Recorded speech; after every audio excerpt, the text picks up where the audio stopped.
এই দুনিয়ার সকলেই কেবল বিজয়ীদের গল্প শুনতে চায়, কিন্তু আসমানে একজন আছেন যিনি সর্বদা অপেক্ষা করে থাকেন তার অসফল এবং হারতে হারতে মিলিয়ে যাওয়ার একেবারে দ্বার প্রান্তে এসে যাওয়া বান্দার জন্য।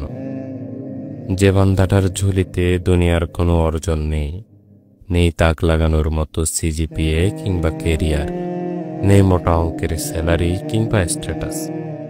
তিনি অপেক্ষা করেন তাদের গল্পগুলো শুনবার জন্য।